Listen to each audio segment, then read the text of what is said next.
11 metri cu Radu Banciu la Sport Total FM. Bun găsit, fraților, multe informații în această zi de joi, 24 aprilie. Aș începe cu o știre de ultimă oră, să spunem. Mâine vom afla cu exactitate toate datele în ceea ce privește campionatul european din Franța 2016, primul din istorie cu 24 de echipe, programul complet, celor 51 de jocuri. De asemenea, vor fi cunoscute stadioanele în care vor juca francezii, în calitate de țară gazdă, pentru că celelalte echipe nu sunt calificate. Pe ce stadion se va juca meciul de deschidere, unde se va juca finala. Este o mare bătălie, chiar mai interesantă decât s-ar putea crede, întrucât de data aceasta și pentru prima oară în istoria fotbalului, în 2016 vor fi 10 stadioane de același nivel. Deci Stade de France nu mai este, de exemplu, stadionul numărul 1 al Franței, ceea ce până acum se impunea într-un mod natural. Un stadion cu aproape 80.000 de locuri, pe scaune, o arenă extraordinară. Ei bine, lucrurile nu vor mai sta așa, pentru că până în 2016 toate marile echipe franceze vor avea un stadion de 5 stele europene, deci nu de 5 stele interne, cu toate facilitățile și toate modernitățile incluse în aceste lucrări, astfel încât numai puțin de 3 arene candidează pentru finala competiției, care va fi stabilită mâine. E vorba de Stade Velodrome din Marseille, de Stade de France și de stadionul de la Lyon, care încă nu este construit, dar a cărui machetă și plan de acțiune există. Se știe exact când va fi gata. Totul va fi, bineînțeles, pregătit pentru 2016. Sunt foarte multe informații în ceea ce privește această acțiune. Michel Platini, președintele UEFA, Najat Vallaud-Belkacem, ministrul sporturilor în Franța, Jacques Lambert, președintele Comitetului pentru organizarea campionatului european 2016 și președintele 3F, adică al Federației Franceze, Noël Le Graët, se vor întâlni mâine într-o conferință de presă la sediul Federației Franceze și vor stabili aceste detalii. De asemenea, biletele vor începe să fie vândute din 2015 în primăvară și pentru prima oară în istoria fotbalului vor exista bilete care nu vor varia în toată această perioadă de la prețul de 20 de euro. Michel Platini a promis că va fi €1 pentru toată lumea și că biletele vor fi cele mai ieftine din toate timpurile la nivel european.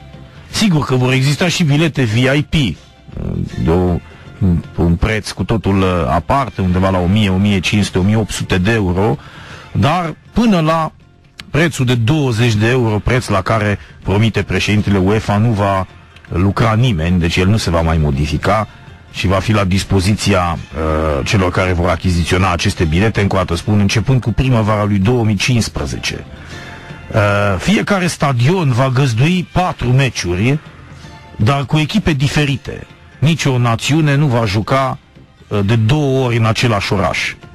Sunt 10 stadioane franceze, spuneam toate ultimul răgnet, 2 dintre ele la Paris, Stade de France și Parc des Princes, 8 în provincie. Campionatul european se va desfășura între 10 iunie și 10 iulie 2016, deci este ușor de reținut. Mâine, la prânz, așadar, vom avea practic toate detaliile importante, preliminare, sigur. Tragerea la sort de-abia a avut loc. După cum știm, echipa națională a României se află într-o grupă facilă cu Grecia, cap de serie, și cu Ungaria, principal contracandidat, exact ca în ultimele preliminari, când am combinat tot așa Ungaria și Grecia în grupa propriu-zisă și în meciul tur-retur de baraj. Deci asta ar fi prima informație, dar nu zăbovim prea mult, întrucât detaliile generale sunt oferite mâine. Calendarul va fi dezvăluit mâine la prânz. Foarte interesant de văzut cine va organiza finala campionatului mondial, pentru că dacă va fi Stade Velodrome, multă lume spune că stadionul din Marseille are o șansă, nu știu cât de mare, dar are o șansă să organizeze finala. Ar fi pentru prima oară în istorie când o finală de campionat mondial se joacă în provincie. Da, să nu uităm acest lucru. De fiecare dată până acum o finală de campionat mondial s-a desfășurat în capitala țării, în cazul Africii de Sud, nu putem să spunem lucrul ăsta pentru că asta e, Africa de Sud are vreo 3 capitale, dar în orice caz s-a desfășurat pe stadionul cel mai mare. Stade de France va fi în 2016 tot cel mai mare stadion, pentru că niciun altul nu va ajunge la 80.000 de locuri. Stade Velodrom și Stade Gerland vor avea în jur de 67, respectiv 60-65.000 de locuri pe scaune, de nu vor fi la capacitatea lui Stade de France, dar vor avea o altă sau alte avantaje pe care arena pariziană nu le are. Dacă nu vor găzdui finala, atunci sigur că meciul de deschidere probabil va fi pe Stade Velodrom. E posibil ca tot așa o finală mică, să zicem, să aibă loc la Lyon sau semifinalele să se desfășoare la Marseille și Lyon. O să vedem asta mai exact mâine, plus Parc des Princes, care și el va mai fi renovat până atunci un pic. Toate stadioanele vor fi modificate, unele dintre ele construite de la zero, altele modificate în proporții de 50-80%. Bun, acum trecem la informațiile interne. Sunt câteva de mare efect. Astăzi s-a întrunit Comitetul Executiv al Federației Române de Fotbal și până la urmă furtuna într-un pahar cu apă de săptămâna trecută n-a mai avut niciun efect. În afară de decizia rușinoasă de a amâna până pe 28 mai, în cadrul unei adunări generale extraordinare, probabil la FRF, decizia privind cazul CSU Craiova, Comitetul Executiv n-a reușit să rezolve astăzi așa ceva, pentru că știm chichițele administrative, nu-i de resortul lui. Dom'le, dar ați intrat într-o birocrație fără limite și fără margini, după părerea mea, odată cu schimbarea de capitanat, să-i zic, din fruntea Federației, ar fi trebuit ca maxim 2 săptămâni, mi se părea o dată și un termen de altfel foarte corecte, să se organizeze alegeri de tipul ăsta, adică un comitet executiv sau o adunare generală care să determine, să ia decizii generale, definitive asupra noului proiect. Nu era timp de amânări aici, mai ales că deja Divizia B, Liga a doua, cum este anumită, a intrat în play-off. Nu se poate amâna încă mai bine de o lună, asta este pe 24 aprilie, decizia a fost amânată pe 28 mai, este o rușine, evident, exact ca în vremea lui Sandu, când nu era nimeni interesat decât să trăiască după bunul plac. Nu se poate amâna într-un fotbal, asta trebuia cunoscută înainte de începerea campionatului, vă reamintesc, altfel campionatul este fals, este practic neomologabil. Deci eu vă spun foarte clar, dragi membri ai Comitetului Executiv și pe unde vă mai desfășurați activitatea, orice echipă din România vă dă în judecată la instanțele internaționale, dar nu neapărat ale fotbalului, că fotbalul e măsluit. În instanțe civile vă închide campionatul. Fac pariu cu oricine că dacă o echipă sesizează instanțele că regulamentul nu s-a aplicat de la începutul sezonului în curs și că s-a luat o decizie abia după terminarea lui, va avea câștig de cauză. Pentru că așa ceva nu există într-o competiție. Nu poți să iei decizia să-i spui eluia la sfârșitul campionatului. Dacă va face cineva vreodată o astfel de acțiune, va câștiga. Și atunci competiția este invalidată. Și în mod normal nicio echipă nu poate să participe în cupele europene, iar rezultatele din campionat nu sunt considerate normale. Nu sunt validate, nu sunt omologate. Deci este inadmisibil așa ceva. Tocmai de asta spun, în momentul în care ai scăpat de Mircea Sandu, au avut loc alegerile alea, a doua zi trebuia să pui deja în aplic, să începi acest plan, să le dai un termen rezonabil oamenilor, ca să nu spună că n-au avut timp să vină, că nu știu ce, le dădeai maximum 2 săptămâni, 10 zile de preferință era și mai bine, în care organizai și stabileai tot ce era în măsură de urgență. Asta era o urgență. Să știm care este situația. Cine promovează, cine nu. Toate lucrurile astea trebuiau tranșate imediat, nu după terminarea campionatului. Dar bun, în afară de această decizie care nu a fost luată, se pare că toată organigrama propusă de Răzvan Burleanu a fost aprobată. Oamenii au tremurat în băncile lor, nimeni n-a mai mișcat în front și până la urmă Burleanu a avut câștig de cauză. Daniel Prodan, Miodrag Belodedi, cela cu 105, și Adalbert Cașai au fost înlocuiți ca reprezentanți ai Federației Române de Fotbal în comisiile UEFA. Noi reprezentanți ar fi la Comisia Hat-Trick Radu Vișan în locul lui Didi Prodan, Aurel Țicleanu în locul lui Miodrag Belodedici, 105 la Comisia IUS, Camelia Nicolae la fotbal feminin, iar Răzvan Burleanu îl va înlocui pe Adalbert Cașai și de asemenea și pe Dumitru Mihalache la Comisia Juridică. Deocamdată a rămas același număr de persoane ca și în mandatul lui Mircea Sandu în organigramă. Ele vor ajunge însă, persoanele, la un număr de 160, să spune în următorii ani. Nu știu exact ce înseamnă asta, adică se va reduce probabil numărul lor. Sistemul competițional, așadar, pentru ligile a doua și a treia va fi aprobat abia în următoarea ședință a Comitetului Executiv. Deci se poate spune că Răzvan Burleanu a avut câștig de cauză, dar pe subiecte mici, înlocuirea unora cu alții. Sigur, procesele continuă, pentru că evident Didi Prodan va merge în instanță, să vedem dacă a fost legal sau nu. În principiu, după părerea mea, va câștiga Didi Prodan, pentru că la cum a fost formulată, spun asta de la distanță, necunoscând toate amănuntele, dar în justiție e complicat să te impui pe astfel de decizii. Asta nu înseamnă că nu-i bine, încă o dată spun, și eu dacă aș fi ajuns președinte de FRF, îi dădeam afară pe toți. Deci eu nu țineam pe nimeni. Nu exista, după părerea mea, niciun om indispensabil la Federația Română de Fotbal după decapitarea președintelui Mircea Sandu. Nu era niciun om deținut, pentru că toți au fost slugile lui Sandu, sau dacă nu, în cel mai bun caz, niște nepricepuți. Hai să zicem, nu erau toți slugi.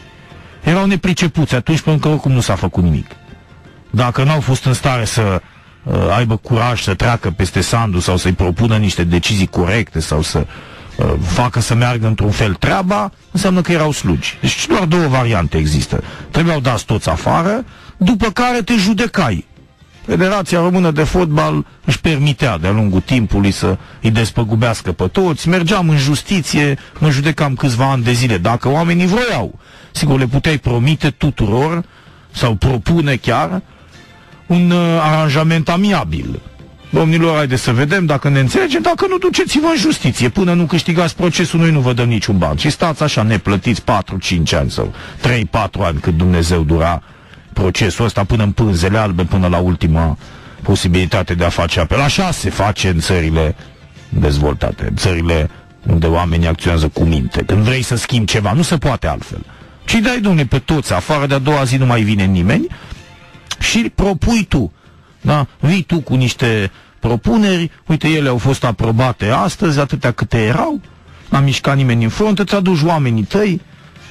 Asta este, de-aia ești președinte, să iei decizii. Da? Să ai până la urmă curajul să propui ceva nou și iei de la capăt măsuri noi, dar clare, radicale, fără discuții, nu de astea șovăielnice, ambigue, nu. Ne trebuiau lucrurile bine stabilite. Deocamdată nu avem așa ceva, sunt doar niște schimbări în organigramă de nume care deocamdată nu promit altceva decât o simplă revanșă, o simplă ranchiună. O să vedem dacă oamenii ăștia vor fi buni la ceva. Dacă nu, trebuie schimbați și în locul lor să vină altcineva. Mai avem o știre iarăși interesantă de la Vaslui, subiectul nostru preferat în ultimele zile. Se pare că lucrurile au mai evoluat puțin și în sensul bun pentru noi. FC Vaslui nu își va mai lua licența. Noi sperăm chiar să se desfințeze clubul, pentru că, așa cum discutam și ieri, n-ar fi logic ca această echipă să mai continue din sezonul viitor. Liviu Ciubotariu și-a dat demisia împreună cu stafful său după o noapte de nesomn în care, după propriile spuse, n-a închis un ochi. Nu i-a fost ușor, dar până la urmă a decis să plece. S-a stabilit un înlocuitor. Acesta este un antrenor de la echipa de junior, dar care se pare că are licență pro. Adrian Porumboiu a convins până la urmă, sau e convins, că echipa nu va primi licență și nu va mai putea juca sezonul viitor în Liga 1, ceea ce probabil că și doreau conducătorii, acționarii, prietenilor, cei care vegetau în jurul echipei, Adrian Porumboiu, luându-și mâna de pe echipă, a lăsat-o în faliment. De asta, așa cum am spus atâția ani, ăștia nu sunt niște oameni pe care să te poți baza sau pe care să-i stimezi. Pentru că ce face până la urmă Adrian Porumboiu? Pleacă de la echipă când se satură el, iar echipa nu are niciun viitor în condițiile. El n-a lăsat nimic în urma lui. Ăștia nu sunt patroni, nu sunt acționari, nu sunt șefi de cluburi. Ăștia sunt niște prădători care în momentul în care au plecat dintr-un motiv sau altul, că nu mai au chef, că îi așteaptă justiția și trebuie să fugă până să vină să-i caute, că și-au umplut sacii. Vezi cazul lui Bucșaru, vezi cazul lui Pascani, vezi acum cazul lui Porumboiu la Vaslui. În spatele lor, în urma lor, nu rămâne nimic. Deci aceste cluburi nu meritau să aibă niciodată licența. În alte țări n-ar fi obținut-o niciodată. Vedeți că am avut dreptate când spuneam că oamenii ăștia nu merită nimic și că ale lor cluburi trebuie retrogradate. Pentru că să ții un club doar cât ai tu chef și de-a doua zi când te-ai cărat să nu mai rămână nimic în spatele lui, nu este firesc. Adică toți ăia care, dincolo de suporteri, dar toți cei care lucrează la clubul ăla, ei practic n-au viitor, ziua de mâine nu există. Ei sunt la dispoziția unui om care astăzi are bani și poate mâine nu mai vrea să-i dea. Ăștia nu sunt oameni de afaceri. Ăștia au dat niște tunuri într-o societate știrbă, într-o societate oarbă, într-o societate unde nu existau legi și cu atât mai puțin nu exista brațul justiției, în momentul în care lucrurile nu mai stând chiar așa. Și astăzi e mai greu să faci aranjamente și la nivel sportiv, dar și în justiție, ei încep să se cam sature de acest sistem mafiot pe care l-au format, da? L-au propovăduit, cum se spunea pe timpuri. Uite că acum a devenit complicat să mai țină. Sau pur și simplu au dat kick, s-au pierdut foarte mulți bani și nu mai vor. Asta înseamnă că niciodată lor nu li s-a cerut o garanție, că niciodată nu s-a mers pe un plan concret. Nu înseamnă că dacă acționarul nu mai vrea, clubul trebuie să moară de-a doua zi. Pentru că asta e ca jocurile copilăriei. M-am supărat, mi-am luat mingea și am plecat acasă. Voi nu vă aveți cu ce să vă jucați, că asta era singura minge. Nu se poate așa ceva, mă? Asta nu e o chestiune serioasă. Și noi am asistat la o eternă potlogărie și a luat la jucăriile și s-a cărat. Acum ne anunță că de la anul nu mai are licență. Clubul nu mai vrea el să bage bani. Ar fi trebuit să prezinte niște garanții când vii să preiei o echipă. Sau ești patronii, sau ai inventat-o, nu contează. Și dacă faci un copil, copilul are mai multe drepturi decât tine. Tu nu l-ai făcut ca să aibă el grijă de tine când tu o să fii bătrân. Da? Automat el are drepturile lui, tu nu mai poți acționa împotriva lui odată ce l-ai născut. Așa e și cu astea. Înseamnă că dacă tu erai Dumnezeu județului sau al clubului, tu i-ai făcut, tu i omori. Nu se poate. Poate da, dar mergi la pușcărie atunci. Deci astea sunt chestiuni la care n-a veghea nimeni. Unde ești, mitică, în situația asta? Unde ești, tată? Ăștia pleacă de pe o zi pe alta și fotbalul rămâne gol, dezbrăcat în arenă să râdă lumea de el. Asta este situația de astăzi de la FC Vaslui. Luăm o pauză și revenim. Păi la ora 2 și ceva s-a constatat o furtună din care n-am putut să dorm cu nevastă mea împreună în pat, fiindcă s-a declanșat o extorsiune al unui degajament al unei construcții într-o apă și după care puteți uita. 11 metri pentru cunoscători. Ne întoarcem în direct. Spuneam de demisia lui Liviu Ciobotariu și a staffului său apropiat. Noul antrenor al echipei este Florin Bularda de la juniori, care deține însă licența pro. Jucătorii străini ai clubului vor pleca săptămâna viitoare. Se pare că până la urmă meciul de la Cluj va avea loc, meciul de sâmbătă dintre Universitatea Cluj și FC Vaslui. Iată cum o echipă muribundă, care a reușit să facă 6 puncte în ultimele 2 etape, continuă și va juca și în acest weekend împotriva logicii și a așteptărilor.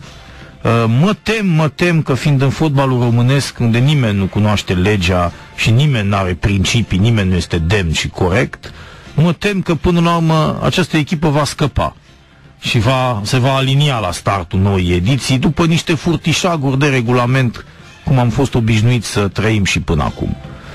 Mă tem că totuși până la urmă oamenii, în fotbalul românesc nu există despărțiri definitive, am mai spus-o de 1000 de ori. Mă tem că până la urmă se va ajunge la un compromis. Singurii care vor pierde vor fi jucătorii care nu vor plătiți niciodată. Asta da, pentru că bani din buzunarul lor acționarii nu dau. Ei n-au plătit niciodată pe nimeni. Au fost niște cămătari în fotbalul românesc. Sunt unii care se tot laudă că ei dau bani. Cum să dați, mă, bani?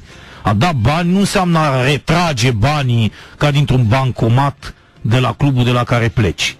Nu înseamnă asta. Sau nu înseamnă că atunci când ai plecat definitiv de la club, cedându-i unui văr, unui unchi, unui fin echipa, nu înseamnă că, sau unui naș, nu înseamnă că în momentele alea clubul este falimentar. Asta nu înseamnă că tu ai băgat bani. Asta înseamnă că a fost o inginerie păguboasă care n-ar fi trebuit să existe niciodată. Deci nu mai te lăuda că ai băgat bani când în momentul în care tu pleci clubul este în faliment sau nu-și mai ia licența. Se vorbește, chiar Adrian Porumboiu spune, că Vasluiu putea să ia licența internă pentru 500.000 de euro. Păi și atunci de ce n-a luat-o? Adrian Porumboiu vorbește ca șefii guvernului României, spunând că el a încercat pe ultima sută să le dea bani jucătorilor și ăștia n-ar mai fi acceptat. Asta e ca aia a guvernului când au spus, păi dar noi am încercat până în ultima clipă să-i propunem lui Iohannis postul de premier și nu l-a mai acceptat. Ce-s minciunile astea? Evident că lucrurile nu au stat așa. Și chiar dacă ar fi stat, în ultima secundă poți să găsești surpriza ca ăla să-ți spună nu. Tu trebuia să vezi lucrurile astea din timp. Atâta timp cât la Vaslui nimeni n-a plătit niciun șfanț până la mijlocul lunii aprilie, 3 luni și jumătate de la începutul anului, n-ai avut timp în perioada asta să discuți cu oameni? De ce trebuie acum să spui, am încercat Trebuia să le dai în ianuarie, în februarie, în martie și acceptau. Sau dacă nu, să te declari falimentar.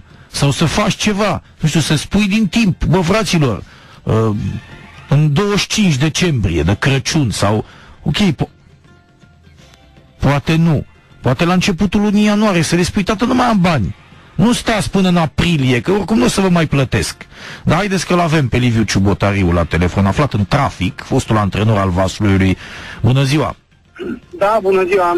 Vă salut, ce faceți? Ați plecat, e definitiv? S-a încheiat episodul FC Vaslui pentru noastră? Da. Deci am reziliat contractul pe cale amiabilă. Asta ce însemnând pe cale amiabilă? Adică nu vă luați niciun ban și vă țineți gura, sau cum? Nu.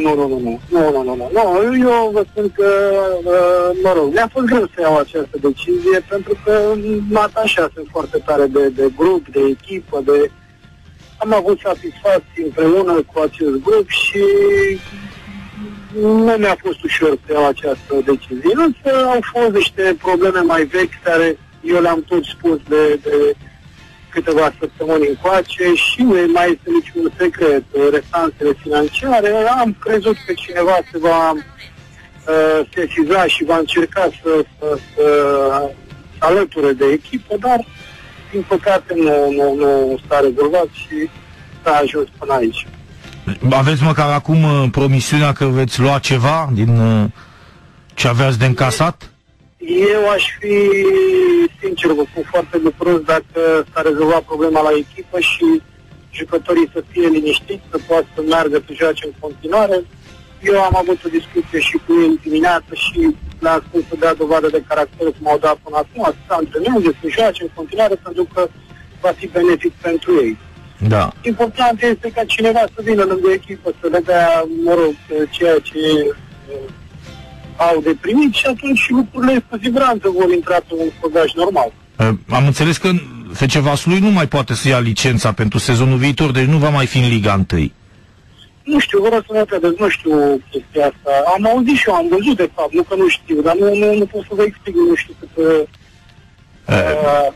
Pe undeva e firesc, dacă ești neplătit cu lunile și nu există nicio certitudine, pentru că noi nu vedem nicio garanție sau jucătorii bănuiesc că n-au primit decât promisiuni și acum, în condițiile astea, au trecut deja 3 luni și jumătate de la începutul anului, e firesc ca echipa să nu mai aibă, neavând niciun viitor, să nu mai continue la anul. În mod normal n-ar trebui să continue nici în Liga 2. dacă s-ar respecta un regulament strict și ar exista niște principii. Nu? Nu știu exact cum este regulamentul, probabil, sau nu știu, se poate, face un recurs, habar n-am, nu știu, nu sunt atent cu lucrurile. Bun, atunci ne puteți confirma că antrenorul de la juniori, Florin Bularda, ar fi preluat echipa? Nici asta nu vă pot confirma pentru că nu știu. Eu sunt pe drum în momentul de față, mi-am luat la revedere de la jucători, de la directorul sportiv, de la președinte. Veniți spre București. Da. Ok, dar mi-a spus la început că v-ați înțeles totuși, ați bătut palma amiabil. Asta totuși cam ce conține termenul ăsta amiabil? Amiabil înseamnă rezilierea de contract. Da? Cu o hârtie în care clubul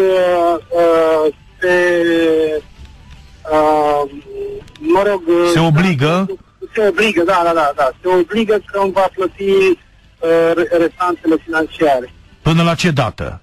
Până la data de astăzi. Păi da, dar până când are termenul să vi le plătească? Până 1 mai, dacă nu mă înșel. Aha, până la 1 mai. Deci repede, mai puțin. Săptămâna viitoare e 1 mai. Chiar de astăzi într-o săptămână, să știți. Da, eu nu știu ce m-aș bucura prima oară să rezolve situația la jucători, sincer vă spun. Puțin probabil. Apropo de jucători, domnul Ciobotariu, există zvonul că ei nu s-ar mai prezenta, străinii cel puțin, începând cu săptămâna viitoare. Ați vorbit cu ei? Ce v-au spus? Vă rog să mă credeți că nu știu acest lucru. Eu, la ultima mea discuție cu ei, exact asta le-am spus, să joace pentru ei, că sunt profesioniști, au contracte, sunt sigur că dacă vor juca la capacitatea lor maximă, atunci au posibilitatea ca celelalte echipe sau ceilalți conducători să-i vadă la lucru și probabil să se intereseze de ei. Asta a fost rugămintea mea la ei, la jucați, profesioniști, prezentații de la antrenament 100%, exact cum au făcut și până acum, pentru că totul va fi benefic pentru voi. Mai sunt 3 săptămâni după care se va lua probabil o decizie finală și în cazul vostru. Două chestiuni mai am să vă întreb. A încercat cineva de la club, aici îl includ și pe Adrian Porumboiu, să vă facă să rămâneți, să vă facă o propunere în ultima clipă? Eu am avut și am în continuare o relație foarte bună cu domnul Porumboiu. N-am discutat despre acest lucru. Eu rezilierea de contract am făcut-o cu domnul Ciprian Damian, care este patronul clubului. Nu mi s-a propus nimic. Ne-am strâns mâinile și ne-am durat succes noastră, exact cum se procedează. Și ultima întrebare pe care aș vrea să vă adresez. Aveți vreo ofertă sau măcar așa vreo idee unde ați putea să vă duceți din sezonul viitor? În momentul de față, sincer, vă spun că nu am nicio propunere, pentru că am fost un antrenor sub contract și era normal. Eu nu m-am gândit niciodată că voi sta înainte de termen, mai ales că rezultatele erau încurajatoare, erau bune, deci nu m-am gândit că nu voi termina, însă am luat această decizie și de acum încolo o să văd în continuare ce am de făcut. Da, reamintesc 11 victorii, dacă nu mă înșel, în 18 meciuri la FC Vaslui. Da. Bun, mulțumim mult, domnul Ciobotariu. Bine, sunteți în trafic, vă lăsăm să vă continuați călătoria. Mulțumim pentru intervenție. Sfârșit așadar de epocă scurtă, o jumătate de sezon pentru Liviu Ciobotariu la Vaslui.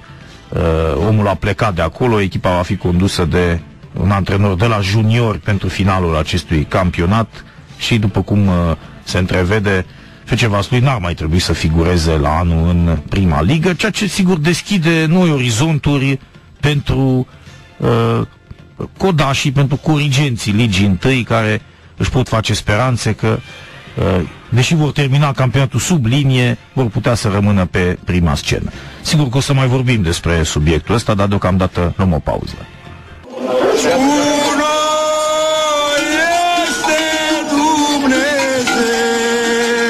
11 metri pentru cei cu cernici. Ne-am întors în direct. Între timp, după cum știți, nici Cristi Puștai nu mai este antrenorul celor de la Panduri. El a fost demis pentru rezultate insuficiente. Se vorbește de reîntoarcerea lui Petre Grigoraș la echipă. Grigoraș a plecat nu de mult de la CFR Cluj, unde n-a făcut mare brânză, dar el a mai antrenat timp de vreo 3 ani aproximativ pe Pandurii Târgu Jiu și este iarăși propus după moda italiană: te dăm afară, dar să stai liniștit, să fii pe fază, că la un moment dat o să te rechemăm. S-ar putea ca Grigoraș așadar să revină la Pandurii. Pandurii totuși vicecampioană sezonul trecut, a avut o ediție mai slabă în acest an și a recurs la această schimbare de antrenor pe care o anunțasem și noi cu vreo 2 zile în urmă. Facem o incursiune înainte să vorbim despre meciurile de ieri și de astăzi din cupele europene, o incursiune și în lumea transferurilor. Se vehiculează mai multe informații, deocamdată ele se bat la cap, cum că Real Madrid ar da 100 de milioane de euro pentru Luis Suarez, care ar putea să devină cel mai scump, al doilea cel mai scump jucător din lume, cu 100 de milioane s-au dat și pentru Gareth Bale. Deci după ce au dat 100 de milioane pe Gareth Bale, cei de la Madrid ar vrea să dea 100 de milioane și pe Luis Suarez. Vedem care va fi și concluzia peste câteva zile, poate chiar peste câteva ore, a unui comitet de la UEFA, apropo de neregulile monstruoase petrecute la mai multe zeci de cluburi de standing internațional în Europa, apropo de fair play-ul financiar. Să vedem Paris Saint-Germain, Manchester City și o altă cohortă de echipe de genul ăsta, Chelsea, Real Madrid, bineînțeles, FC Barcelona, care până la urmă nu au respectat fair play-ul financiar, au cele mai multe dintre ele mari datorii și continuă să meargă pe aceeași linie. Acum nu știm ce se va întâmpla, amenziile vor fi plătite sau nu, vor câștiga la recurs cluburile, pentru că, după cum probabil ați aflat, FC Barcelona a intentat deja recurs, apropo de măsura luată de FIFA, de a nu lăsa clubul să facă transferuri vara viitoare pentru niște nereguli cu fotbaliști minori. Barcelona a făcut apel, n-a câștigat, cum s-a scris prin presa de la noi, a făcut pur și simplu apel, iar apelul suspendă prima decizie și până la judecarea cazului Barcelona are dreptul să facă transferuri. În principiu, cazul nu se va judeca în această vară, probabil doar la toamnă, așa că ideea a fost bună. Ei vor putea să recruteze jucătorii în viitoarea campanie 2014-2015, dar n-au scăpat încă de adevăratul verdict al justiției. La fel cum nici aceste cluburi, care sunt toate în colimator, marile cluburi europene, nu respectă fair play-ul financiar, deocamdată n-au scăpat, ba chiar încă n-a început prigoana împotriva lor cu adevărat și este posibil ca ele nu doar să sufere financiar niște amenzi simbolice, dar chiar să fie oprite de la transferuri dacă nu vor respecta regulile. Deci Real Madrid n-are cum să plătească 100 de milioane pe Gareth Bale, iar peste un an să mai dea 100 pentru Luis Suarez. În aceste condiții, un atac Ronaldo-Bale-Suarez ar fi vehiculat, Karim Benzema urmând să plece în Anglia, văd aici pe site-ul prosport.ro. Nu este adevărat, din ce știu eu.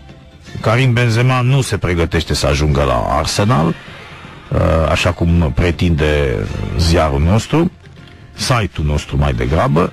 Din câte știu eu, Wenger, care va fi reconfirmat în funcție la Arsenal, se pregătește să joace finala Cupei Angliei cu Hull City, este mare favorit pe 17 mai, ocupă locul 4 cu 4 etape înainte de finală în Premier League, a depășit pe Everton cu 1 punct, deci are toate cărțile în mână pentru a termina pe locul 4 și a jucat play-off-ul pentru intrarea în Liga Campionilor, deci lucrurile par să fi reintrat în normal la Arsenal. Wenger va fi reconfirmat, va primi un plic cu 85 de milioane de euro pentru transferuri vara viitoare.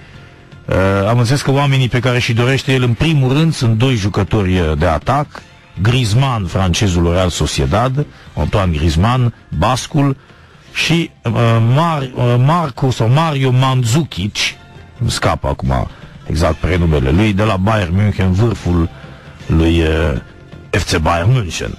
Deci Mandzukic și Griezmann pot fi achiziționați pentru suma asta fără problemă amândoi. Nu se vorbește de Karim Benzema deocamdată. Arsenal îl are pe Olivier Giroud, care poate n-are experiența internațională lui Benzema, dar mai mult până acolo, încât să se înțeleagă Wenger cu Benzema, acesta să vrea să vină de la Real Madrid la Arsenal, totuși e o cădere un pic. Dar în fine, o să mai vorbim despre asta. Îl avem la telefon pe Cristi Pusta, ai fostul antrenor al Pandurilor. Bună ziua! Bună ziua! Vă salut! Ce faceți? Vă pregătesc de plecat spre casă. Aha, deci toată lumea pleacă. Liviu Ciobotariu pleca spre casă, dumneavoastră toți spre casă. Casă e cel mai bine, da? Așa este. Aveți vești de la Mainz, ce se mai întâmplă pe acolo, așa, mai aruncați o privire pe la locul 7-8 în Bundesliga? O să mă duc la finală în 15. Aha, la finala Cupei Germaniei. Bayern cu Dortmund. Da. Bun, acum trecând la lucrurile serioase, ați încheiat socotelile în condiții decente, acolo se plătește la Panduri, nu? Da. Deci nu, am încheiat amiabil, am considerat că, să nu fiu cu un clișeu de ăsta, dar am considerat că este cel mai bine și pentru jucători, și pentru public, chiar și pentru noi, că la un moment dat trebuie să fim conștienți că orice început are și un sfârșit. Da. Sperați să rămâneți totuși o perioadă mai lungă, sper, sau bănuiesc la Panduri. Și eu am sperat, dar în momentul ăsta cred că am luat o decizie înțeleaptă, venită și după sărbătorile astea frumoase, în care am stat și cu fiica mea mai mult și cu familia și am zis că poate o mică vacanță, pentru că de 7 ani am antrenat etapă de etapă și n-am prea avut vacanță. Adică vă pregătiți să vedeți campionatul mondial liniștit? N-aș putea să mă gândesc la o vacanță așa de lungă. Sper să nu fie chiar așa de lungă, dar măcar 2-3 săptămâni să am și eu. Aha, deci asta ce înseamnă? Că vă gândiți să preluați o bancă tehnică încă până la sfârșitul campionatului? Nu, nici vorbă. Dar îmi doresc ca la 1 iunie să știu și eu socoteli. Ok. Aveți o ofertă, ceva să discută? Nu, dar așa mici telefoane am început să primesc, dacă sunt liber, dacă... Probabil că în 2-3 săptămâni voi cântări, aș prefera în țară, dar eu știu. Să vedem. Important ar fi să fie. În orice caz, la modul în care ați activat, ați lucrat, cum se spune în meseria asta în ultima perioadă, probabil că veți găsi o ofertă, numai că trebuie să o cântăriți în așa fel încât să prindeți o echipă unde se și achită salariile. Nu e ușor. Este o problemă în momentul acesta în România și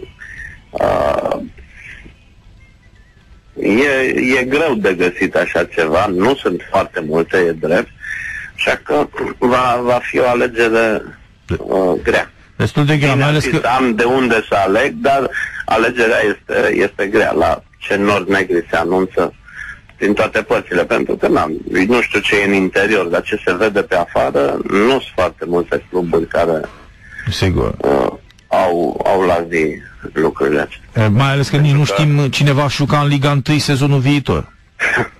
Bine, incertitudini de genul ăsta au fost cam tot timpul astea românești. Da. Ați primit vreun telefon de la Cluj? Întreb așa, la plezneală. Nu. De la Cluj, nu. Totuși erau două echipe. Am primit un SMS. Așa, deci nu. Erau două echipe și s-ar putea teoretic, măcar după clasament, să continue amândouă în Liga 1 sezonul viitor. Da. Ar fi, ca orientare, ar fi aproape de casă, dar nu, n-am primit. N-ați primit. Probabil că nici nu-i normal acum. Da.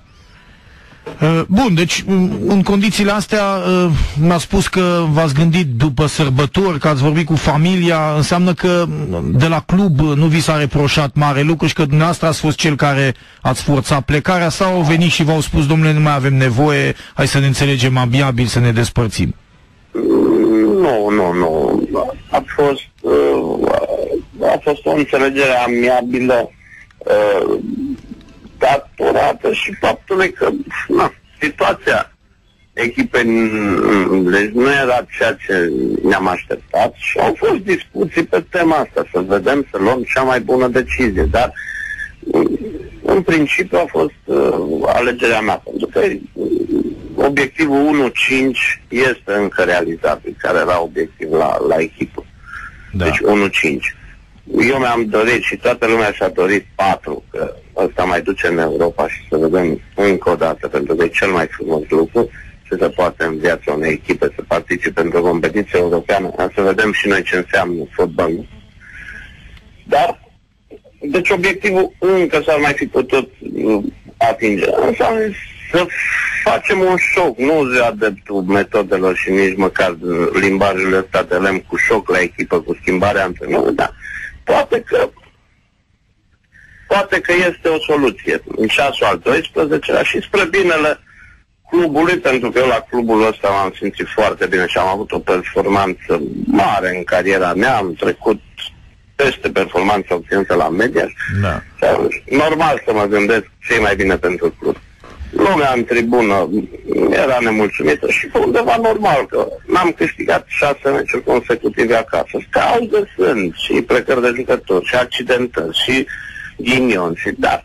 Până la urmă, ce e mai bine pentru un club unde am fost plătit, unde am avut performanță și am considerat că asta e soluția cea mai bună. Ați mai păstrat vreo legătură cu cei de la media, și apropo? Da. Sunteți încă bine văzut acolo. Am ieșit, cum am ieșit de aici, pe ușa din față. Da. Îmi pot duce oricând să... ca acasă, după atâția ani. Nu puteam să plec altfel nici de la media și cum n-am putut să plec nici de aici. Aș întreba așa de final, cam cum vedeți evoluția campionatului nostru în ultimii ani? Dincolo de problemele astea... Involuția campionatului sau așa, da. Dacă o spuneți noastră e mai sigur. Dincolo de problemele financiare, vreau să spun, adică așa cu un ochi de specialist, cum se vede jucătorii care au apărut, jucătorii străini care vin la noi, putem să sperăm la ceva în continuare? Campionatul ăsta are vreun viitor sau se va prăbuși? Vorbesc sportiv, dincolo de latura financiară, asta e altă chestiune. Sportiv, să zicem, dacă am scoate până mai ieri Steaua, acum pare și Astra, din context, ar fi, și poate chiar Corona, ar fi foarte echilibrat. Pentru că Brașovul poate oricând să învingă, să zic Pandurii, ca să nu jignesc alte echipă, sau să zic Petrolul pe 3 sau chiar și Astra, pentru că a și făcut-o. Da. Dar ca spectaculozitate, că până la urmă sportul ăsta e făcut pentru spectatori. Exact. Cred că sunt numărabile meciurile care au fost de o calitate bună. Deci e mai slab decât acum 2-3 ani, să spunem? Nivelul? Se poate spune. De echipele astea de top, îi se pare Astra, de exemplu, antrenată de Florin Marin, o echipă de locul 2 în campionatul României? Bine, nu pot contesta poziția și punctele acumulate. Eu o să spun că realitatea o să dea participarea în cupele europene. Și atunci vom vedea unde suntem. Că de la an am avut tot mai puține echipe să ajungă într-o fază superioară. De fapt, nici nu știu dacă trebuia să vă întreb de asta, că s-ar putea să aveți o ofertă și de acolo. Cine știe, până la sfârșitul campionatului, dacă ei pierd finala cupei într-un mod lamentabil, cine știe, poate nici nu termină pe locul 2, s-ar putea să nu fie mulțumiți de Florin Marin și să primiți o ofertă și de acolo. Ar fi interesant oricum că acolo sunt bani. Da, va trebui să cântăresc și aici am ales un pic cu sufletul. E o poveste pe care o repet acum cu drag, pentru că mă despart de un loc unde m-am simțit bine. Am ales după vreo 5 ore de povești cu Marin Condescu fără să vorbim de fotbal. Fără să vorbiți despre fotbal? Despre fotbal. Așa. Deci așa am reușit să plec din bârlogul meu. Acum, odată plecat, cred că nu o să mai au decizii chiar așa cu inima, mai mult Mă bănuiesc că și cu Ioan Nicolae puteți să vorbiți despre rafinării vreo 5 ore. N-ar fi asta problema. Adică, Da. cred că chiar mai ușor puteți să vorbiți cu domnul Nicolae despre altceva decât despre fotbal. În fine, da, asta e o altă discuție, nu trebuie să-mi răspundeți, pentru că, sigur, echipele sunt destul de puține. Dacă nu, zona golfului va atrage, apropo. Păi, va fi și asta, probabil, o oportunitate, pentru că dacă din țară sunt puține locuri de alegeri, probabil că mirajul Da, noi din ce observăm, așa, noi din ce observăm acolo, antrenorii români au rezultate. Da, adică, bineînțeles că Olădoriu a deschis o poartă frumoasă și nu numai încă și înainte, dar el în primul rând pentru că a avut cele mai bune rezultate. Acum, așteptăm, în partea asta de război, deci încep să fie tot mai puține soluții. Da, Ucraina a cam căzut, așa e. Da. Nu mai e o variantă pentru... Și că probabil nici Rusia, după eșecul lui Dan Petrescu, deși acolo sunt bani. Acolo totuși și Dan, până la urmă, bun, în viață se mai întâmplă și din asta, dar el totuși a făcut o propagandă foarte bună și Dorinel. Da, spun că a eșuat... Se pune din coace Mircea Lucescu, practic se contopește cu 7 ori. Da, spuneam de Dan Petrescu, a ieșuat la Dinamo Moscova punctual, adică la obiectiv. Pentru că acolo nu te poți mulțumi cu un loc 4-5, nu e... Asta poate să facă oricine la Dinamo Moscova, nu trebuie să aduci un străin. Exact. Bun, domnul Puștai, vă mulțumesc pentru intervenție. O să mai vorbim în momentul în care vor fi lucruri concrete. Bine. Și vă urăm succes, să aveți o vară interesantă, cine știe, poate surprize plăcute pentru lunile următoare. Vă mulțumim și noi de intervenție. Toate bune.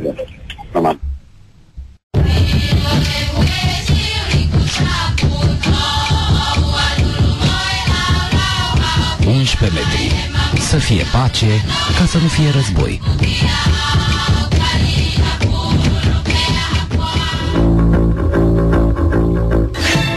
Ne-am întors în direct, câteva știri și din fotbalul internațional. De exemplu, surpriză de proporții, cel puțin dacă se va confirma. Conform lui London Evening Standard, David Moyes, dat afară de la Manchester United, ar fi pe lista scurtă a lui Tottenham pentru sezonul viitor. Tottenham vrea să-l recruteze în locul lui Harry Redknapp în 2012.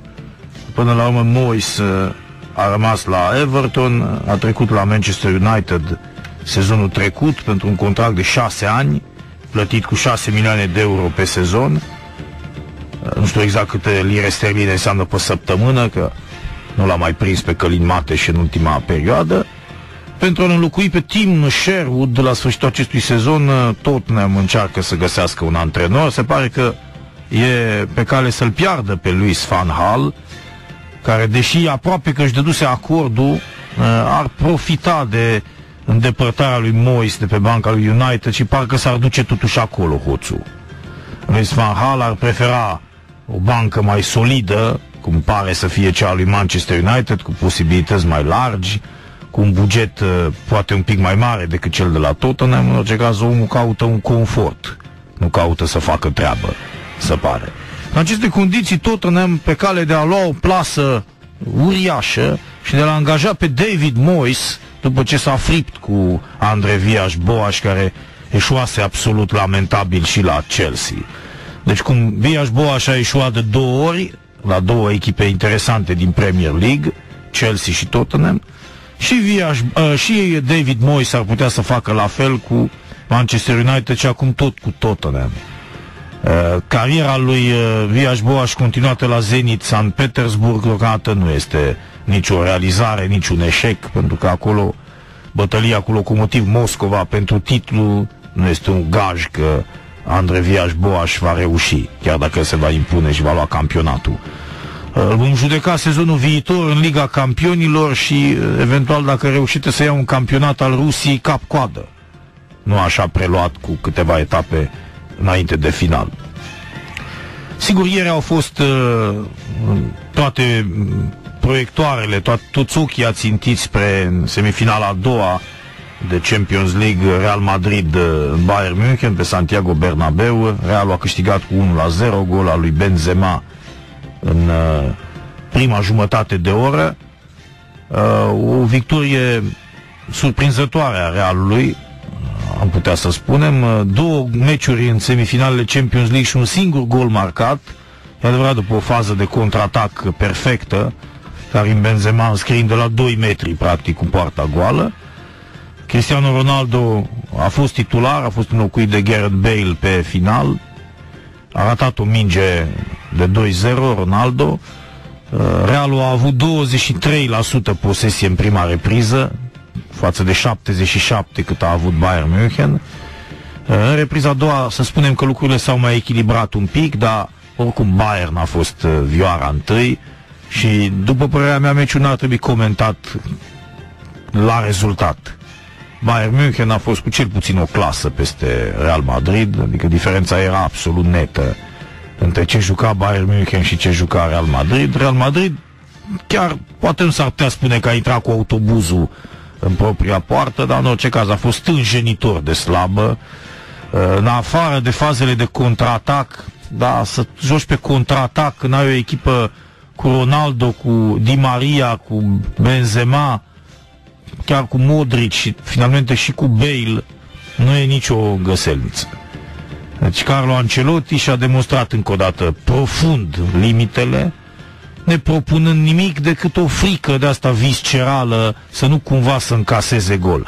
Avem o replică excepțională a unui fost fotbalist argentinian, Daniel da Fonseca, a jucat la Toulouse la un moment dat, care într-un interviu oarecare pentru France Football, am reținut fraza asta genială, spunea despre fotbal cam așa: Dum'le, când îi aud pe europeni că încep cu să nu primim gol, cel mai important lucru este că n-am primit gol, și dacă te duci în Argentina în campionat cu chestia asta, îți răstoarnă aia mașina. Și pe bună dreptate. Și fotbalul nu înseamnă să nu primești gol. Pentru că a nu primi gol nu înseamnă vreo știință din partea ta, ci pur și simplu șansa că adversarul nu ți-a băgat-o în poartă. Real Madrid a dârdâit până în minutul 90, Bayern München a avut o grămadă de oportunități, poate n-au fost toate mari ocazii, dar oportunități au fost cu carul. Practic la fiecare acțiune era o șansă de gol. De câteva ori mingea a fost respinsă în mod miraculos de un spate, de o gleznă, de o ceafă a unui jucător de la Real Madrid, mingea ducându-se spre gol. Asta nu-i fotbal. Atenție. Sigur că fiecare are dreptul să joace cum poate sau cum își dorește. Dar asta nu înseamnă că Realul a propus ceva. A venit Ancelotti, nu l-am înțeles niciodată. Nu înțeleg cum poate să fie considerat un antrenor. Nu înțeleg. Omul ăsta pare, auzindu-l, să nu înțeleagă nimic, absolut nimic din fotbal. Deși are un bilanț de dang, adică absolut înnebunitor. A câștigat peste tot, a fost cu toate echipele măcar în sferturile Champions League. E adevărat că n-a antrenat la Covasna, a antrenat numai marile echipe pe care le-a dus pe toate. Dom'le, mi se pare înfiorător să-l asculți pe Carlo Ancelotti sau să-i urmărești echipele jucând. Păi ce putea să facă, vă întreb, mai puțin Real Madrid decât să aștepte cu tot efectivul în propriu 30 pe Bayern München, care plimba mingea în stilul cu care deja ne-a obișnuit, în stilul Guardiola, dar umilind-o din punct de vedere al posesiei și al controlului jocului pe Real Madrid. Cum să ai, 23-7-7 posesie pe teren propriu?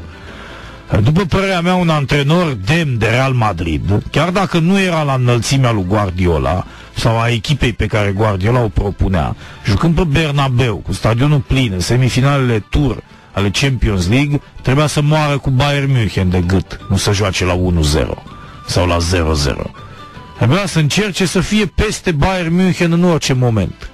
Deci jucătorii trebuiau capacitați ca la războiul mondial, împotriva nemților, adversarul de tradiție al lui Real Madrid, să moară pentru fiecare minge și să-i ofere publicului un suspans de la de coridă nebună, nu să stea la amețeală. Bayern putea să marcheze câte goluri vroia. N-a intrat mingea în poartă.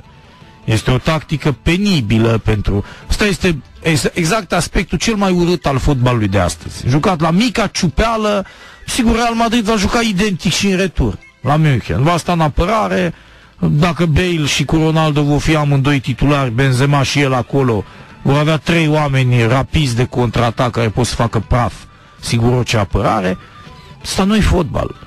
Atenție, Real Madrid, sigur că dacă te duci cu Slovan Bratislava sau cu Tatra în Preșov și joci la Madrid sau la München, ești un geniu dacă scapi fără gol și îți bagi echipa în apărare și așa mai departe. Altă soluție nu ai și atunci lumea pe margine va remarca abnegația, va remarca dăruirea jucătorilor. Va spune, uite mă, cum e capacitatea asta, cum e posibil ca niște no-name să țină piept un portar de un zi de grație, ce știu eu, un libero care va scoate toate mingile cu capul, habar n-am, un decar acolo care va ține și el câteva secunde de minge înainte să o arunce peste tribune. Vei găsi ceva cu o echipă mică, amărâtă, de șobolani, practic, ai fotbalului. Dacă tu joci cu niște vedete, și mare brânză a făcut, bă, Carlo Ancelotti, că la el jucătorii luați individual erau toți peste lui Bayern München. Ribéry și Robben s-au văzut și ieri, nu mai au strălucirea aia, să gândesc la altele, sunt în preajma unui campionat mondial, ce să mai demonstreze? Ribéry mai ales, care a făcut un sezon de tonnerre de Dieu. Da, a câștigat toate titlurile, i-a pulverizat pe toți, ce putea să mai ia? N-a luat balonul de aur, ok, până la urmă l-a luat Ronaldo, la ce să mai pună osul? E clar că nu va câștiga niciodată trofeul dacă nu l-a luat anul trecut, cu 5 titluri pentru Bayern München. Deci nu trebuie să ne mai așteptăm de la ei, joacă în benzi, cât pot să demonstreze și acolo. Da? Deci Bayern München n-avea niciun talent, în afară de ăștia doi era nimic. Ați fi serioși, deci era o echipă încropită, cârpită, fără niște genii, pe când la Real Madrid erau niște jucători uluitori în comparație cu ce avea Bayern. Și n-au jucat nimic, i-au așteptat pe aia de frică, i-au bătut italienește cu un gol întâmplător, bineînțeles, pe un contraatac. A fost centrarea aia a fost extraordinară către Benzema, sigur, la locul potrivit, el asta a fost întotdeauna, un om de careu, autentic, excelent acolo, sigur un jucător de moral, nu un mare star al fotbalului mondial, nu trebuie să spunem la nivelul ăsta, nu este un geniu Benzema, dar e un jucător bun de careu, ăsta e adevăratul jucător de careu, mobil, tehnic, are și un pic de șut, are și dribbling, nu e foarte slab nici la cap, ci are în general calitățile unui jucător, cum spun cretinii, de gura porții. Da? Ce este genul ăsta exact ideal pentru faptul că Realul vrea să dispenseze de el în favoarea lui Luis Suarez? Nu știu dacă e neapărat un lucru bun. Sigur, și Suarez e caracterial, are stilul ăsta, nu numai că mai mușcă din când în când pe câte unul, dar e indisciplinat. Benzema a intrat mai degrabă în stilul Realului decât ar face-o Luis Suarez, care are un ego mai pronunțat decât Benzema. Benzema nu pretindea că e mai bun decât Cristiano Ronaldo, dar dacă îi centrai pe jos, în 6 metri, eu dădeai mură în gură, o băga în poartă. Da? Are 17 goluri sezonul ăsta, ceea ce înseamnă destul de puțin în Spania, 17 goluri doar în campionat. O căruță cu toate competițiile, cred că se apropie de 30 dacă le punem pe toate, deci a făcut treaba. Totuși la Real Madrid, nu e un Nicola Anelka. A jucat și el, de asta îl compar de vremuri la Real, dar nu se compara, n-avea aliura, n-avea învergura lui Karim Benzema. Dar dincolo de asta, deci un meci în care Bayern a jucat și Realul s-a uitat să îi vadă pe aia cum joacă. Asta ar fi concluzia și acum toate laudele vin pentru Real Madrid, că uite ce bine au gestionat. Păi mai puțin de atâta nu puteau să facă. Da? Deci când ai o asemenea echipă, și Marius Lăcătuș să fi fost, și mai puțin nu făcea. Lăcătuș o duce chiar bine acum la CSMS Iași, pe cai mari de tot. Ar putea să îi dea lecții lui Carlo Ancelotti oricând la cum s-a întors roata. În această seară avem 2 jocuri de Europa League, finala avant la lettre Benfica-Juve, mai ales că finala are loc la Torino, vă reamintesc. Benfica ar fi trebuit să fie în Champions League ca să joace finala acasă, finala Ligii Campionilor este la Lisabona, iar finala Europa League la Torino. Benfica-Juventus, semifinală tur, Benfica asigurată cu titlul de campion în Portugalia, Dumnezeu în Portugalia în acest sezon.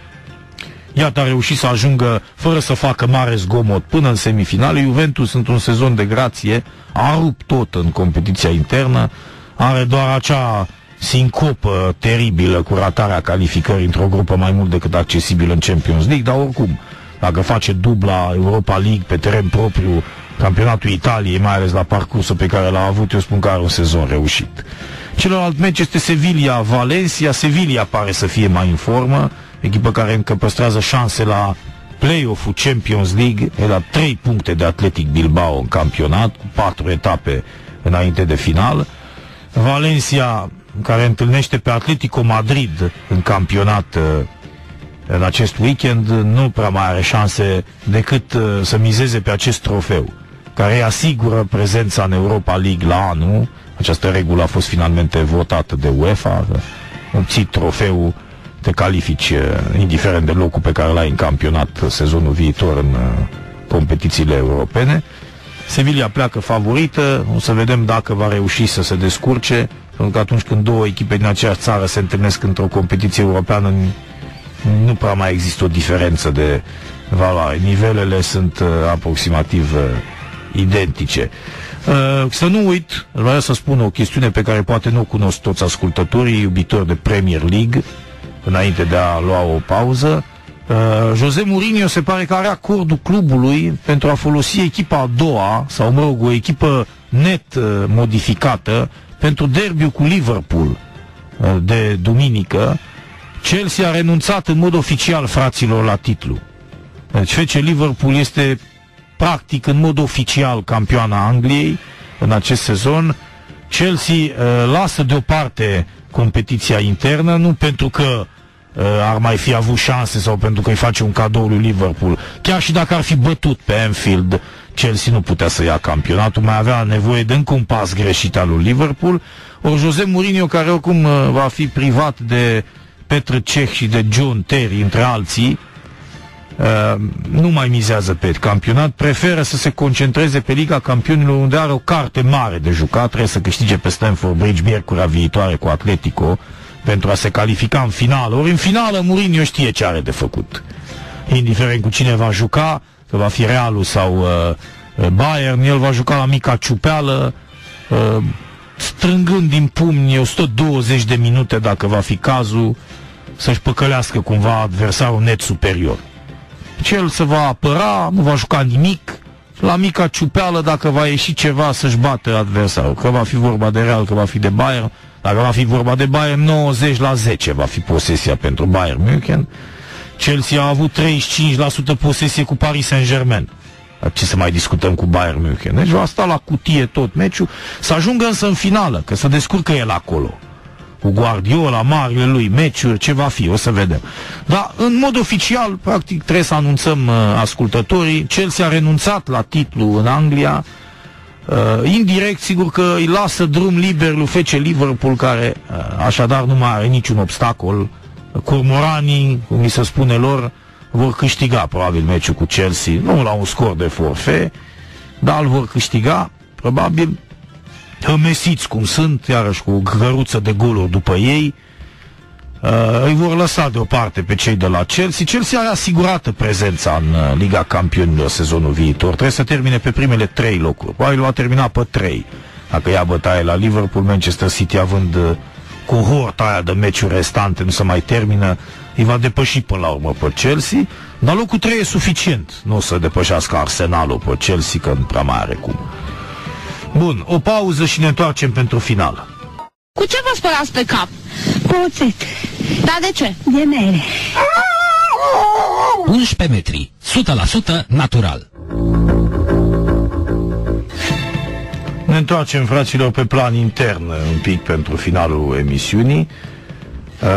Citeam că Marcel Răducanu, stabilit la Dortmund încă din 1981, ce a jucat o perioadă lungă la Steaua, știm cu toții, îl avertizează pe Laurențiu Reghe să nu vină cu această atitudine în campionatul german, dacă va veni vreodată, pentru că n-a rezistat nici măcar 2 luni. Marcel Răducanu spune că, deși nu citește presa decât pe internet, îi transmite lui Reghekamp că asemenea atitudine nu-l va putea ajuta în fotbalul mare și că, deși se consideră un mare antrenor, deocamdată n-a demonstrat mare lucru, în sensul în care va trebui să facă dovada la un club din Occident. Asta se înțelege printre rânduri.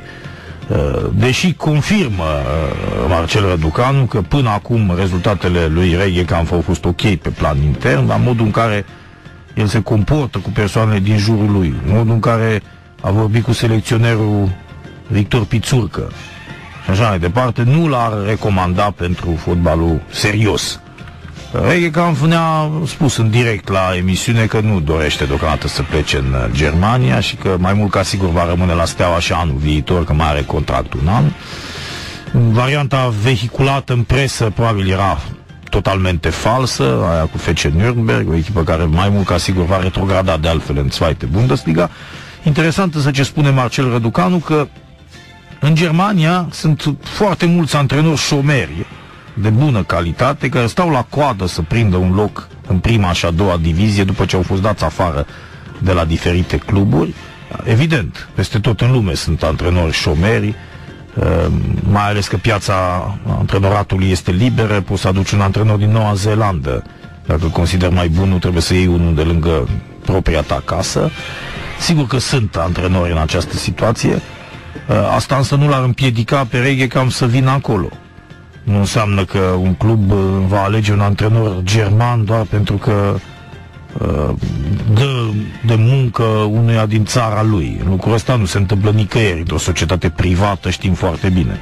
De altfel, sunt atâtea firme, întreprinderi în Marea Britanie care angajează români în ciuda a ceea ce se spune despre ei acolo, preferându-i unor britanici sau unor vorbitori nativi de limbă engleză. Pe omul care angajează, pe patron în speță, nu-mi interesează decât să-i meargă lui bine. N-are probleme de tipul ăsta. Deci, sigur că Reghekamp are totul de demonstrat și că neantrenând nicăieri în Occident, poate să fie luat la mișto de oricine. Absolut. Dar deocamdată, atâta timp cât el refuză să se ducă la o echipă de 2 lei din Bundesliga, ceea ce spuneam și eu înainte să vorbim la telefon, că nu mi se pare normal să te duci de la Steaua să antrenezi un reboot în campionatul Germaniei, chit că ai mijloace superioare și de buget și salariale, asta deocamdată nu îl condamnă. După ce va mai trece un an la Steaua și patronii lui vor fi tot în pușcărie, atât Gigi cât și Meme, probabil că va lua o altă decizie. Nu știu dacă va mai continua la Steaua. Nu, mai câștigi un campionat acum, îl mai iei și anul viitor, să zicem. E clar că e timpul să te duci în altă parte. A rămâne prea mult într-un loc unde nu se face o performanță extraordinară nu dă bine. Așa cum am spus-o de multe ori și în cazul lui Mircea. Nu este valorizant pentru un antrenor, după părerea mea, și cred că pot să emit o părere în sensul ăsta de cât timp oficiez în jurul fotbalului, că nu este firesc să stai la o echipă dintr-un campionat mizerabil, cum este România sau Ucraina, o lungă perioadă de timp, fără să încerci să demonstrezi ceva în altă parte, doar pentru că ție bine. Că ești tu comod acolo, că iei bani. Sau că iei foarte mulți bani. La un moment dat este interesant, dacă vrei, sigur, dacă te interesează un pic și cariera sau imaginea ta, altfel poți să te duci să stai acasă. Dacă ții la lucrurile astea și te consideri un mare antrenor, atunci du-te și ia taurul de coarne acolo unde trebuie. Nu sta pe niște bani buni, pe o situație călduță, într-un loc unde nu mai ai nimic de demonstrat. Deci Reghekamp mai are un an în care poate să mai stea la Steaua, având în vedere că dacă nu găsește o ofertă interesantă din străinătate, nu-l obligă nimeni să plece. În România n-are un să antreneze. L-am întrebat atunci de echipa națională, sigur că și asta e o soluție, dar deocamdată Pițurcă e antrenor, deci n-are cum. Dacă va fi dat afară Pițurcă, probabil că va avea și varianta asta. Din câte știm noi, el ar fi vrut să le facă pe amândouă, și Steaua și echipa națională, și nu i s-ar fi permis. Rămâne la Steaua. În țară n-are pe cine să antreneze, iar în străinătate se duce să antreneze al Larnaca sau Aris Salonic sau al, nu știu cum, Shebab prin zona golfului, să câștigi un trofeu în fiecare zi, nu e o chestie serioasă. A câștiga 100 de trofee în țările arabe înseamnă 0,5 puncte pe eșichierul unei cariere internaționale de antrenor. Nu dă nimeni 2 bani pe succesele de acolo. Sunt confortabile pentru tine ca persoană. Îți cumperi Adidas Torsion sau îți pui 30 de lanțuri în loc de 15 la gât. Da? Sau te plimbi cu iahtul și stai cu brățările de 2 kg la mână. Sau te dai cu nu știu ce parapantă. Sau da, condițiile astea sunt ok. O duci bine. Însă ca antrenor nu înseamnă nimic. Dar după ce mai treci încă un sezon, va trebui să-ți găsești ceva. Pentru că să stai toată viața să antrenezi într-o competiție unde nu mai ai adversare, cum este campionatul nostru, nu e o soluție. Dar deocamdată mai așteptăm un an și vorbim pe urmă. Asta ar fi, apropo de aluzia pe care o face Marcel Răducanu, gură slobodă, foarte bine venit tot timpul când își dă cu părerea despre fotbal. Aflu că FC Vaslui ar fi primit 150.000 de euro de la LPF pentru a-și rezolva problemele legate de licență. Chiar și așa, moldovenii n-au primit drept de joc pentru 2014-2015. Păi, nici n-ar avea de ce. Bani primiți de la ligă, împrumut, n-au niciun merit în chestiunea asta. Dar haideți să vedem ce spune știrea. S-a vorbit cu Gino Iorgulescu și i-am zis să ajute clubul pentru a nu se desfința. El fără mine, sau ei fără mine, inclusiv individul ăsta, cred că e vocea lui Adrian Porumboiu aici, care a declarat pentru Pro Sport chestiunile astea, nu puteau să treacă strada. Adică vorbește de Vaslui și cred că și de Damian. Am zis că nu pot să las așa, deși nu am vreo treabă acolo. Gino mi-a spus că Damian nu este de acord să primească banii. L-am rugat pe Gino să dea drumul la bani. De fapt, Damian trebuia să-l sune, să insiste să primească, așa cum au făcut celelalte cluburi. Asta dacă ar fi vrut să salveze clubul. Gino a fost înțelegător și a dat drumul la bani. Damian spune că Vaslui a primit de la LPF 150.000 de euro, a dat inițial 100.000, apoi 50.000. În fond, Liga a avut acești bani pentru toate cluburile. Liga n-a făcut o favoare Vasluiului că a sunat-o Porumboiu. 100.000, 150.000 cât a avut, Liga a dat cluburilor. Gino avea și un tabel. I-am zis să dea și la Vaslui, pentru că Damian nu dorea să primească. Pe un interviu acordat de Adrian Porumboiu site-ului Pro Sport la începutul lunii aprilie. În fine, deci ar fi niște bani, nu e o chestiune de ultimă oră, așadar ar fi primit Vaslui niște bani, n-are deocamdată licență, nu-mi sună bine toată treaba asta. E posibil ca la un moment dat să obțină și licența, deși n-a plătit pe nimeni în timp de 3 luni și jumătate, practic 4 luni. Ce să mai întindem, că vine 1 mai, nu se mai dau bani acum că să închid și băncile. Deci 4 luni în care nimeni nu și-a luat un ban la Vaslui și ei speră să joace tot în Liga 1 și sezonul viitor. Jucătorii unii sunt neplătiți de 1 an. Atenție, că ne-au și spus. Amenințări peste amenințări, până la urmă se va juca Ucluj FC Vaslui mai mult ca sigur, ceea ce nu e rău, e bine că se joacă, dar sperăm că de la anul totuși avem în continuare această imbecilă speranță cu noile structuri ale federației și ale ligii, ca așa ceva să nu se mai întâmple. Chiar dacă am avea un campionat cu 6 echipe, măcar alea să poată să își plătească jucătorii de la început până la sfârșit, să-și poată plăti antrenorii de la capătul unui sezon și până la începutul celuilalt, sau invers. Deci să poată să întrețină atmosfera corect timp de 1 an de zile. Nu contează câte sunt în campionat, pentru că așa se întâmplă. N-ai bani, nu poți să faci performanță, nu poți să te înscrii într-o competiție, nu poți să te consideri jucător profesionist sau club profesionist. Du-te și joacă la amatori în ligile inferioare. N-ar trebui să ne luăm după criteriile astea, pentru că nu mai sunt destule echipe. S-or găsi unele care să respecte regulile astea minime de bun simț, adică să își plătească jucătorii și antrenorii într-un termen de 90 de zile. Măcar atât. Dacă depășesc termenul ăsta, să nu mai poată să se înscrie sezonul viitor în competiție. Măcar atât să fie. A să le oblige totuși a respecta ceva. Atât din când nu respecti nicio regulă, nu poți să faci parte dintr-o structură de asta fotbalistică. E un campionat care se desfășoară degeaba. Oricine îl contestă, îl trimite în hău. sunt niște chestiuni inacceptabile din toate punctele de vedere. Am mai văzut o plângere a lui Semedu, dacă îl mai țineți minte, un fost jucător al Stelei, evident a luat eventul cu CFR Cluj prin 2007, așa, a venit pe la Steaua, a jucat pe la Urziceni, a fost bine cunoscut portughezul Semedu, a ajuns în Cipru, la Alchi Larnaca, apoi la Kazar Lankaran în Azerbaijan, unde a suferit o accidentare care a ținut vreun an pe tușă.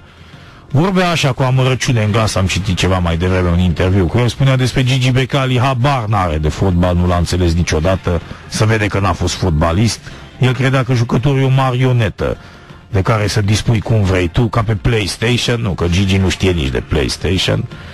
Da, până la urmă, astea nu sunt chestiuni noi, nu sunt de maximă actualitate. Gigi e acolo unde e, fotbalul sigur că nu l-a înțeles niciodată, a crezut sau a vrut să-i facă pe alții să creadă că îl pricepe, dar uite că rezultatele sunt astea pe care le vedem. El a mititica și mai are de stat destul. George Copos a plâns astăzi în Hohote la tribunal, unde a fost chemat în dosarul Loteria. S-a amânat verdictul pentru luna mai sau luna iunie, nu știu, parcă pentru iunie s-a amânat.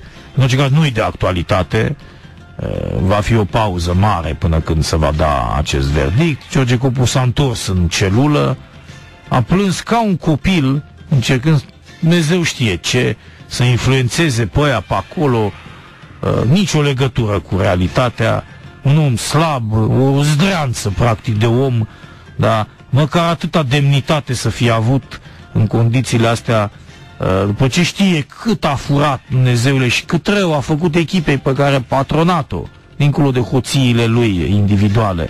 A venit și a plâns, bă, dar măcar atâta caracter să ai, să stai demn acolo. Și dacă ești nevinovat, stai demn, tată. La banii pe care i-ai avut și în care te-ai lăfăit, tu vii să plângi acolo ca ultimul om.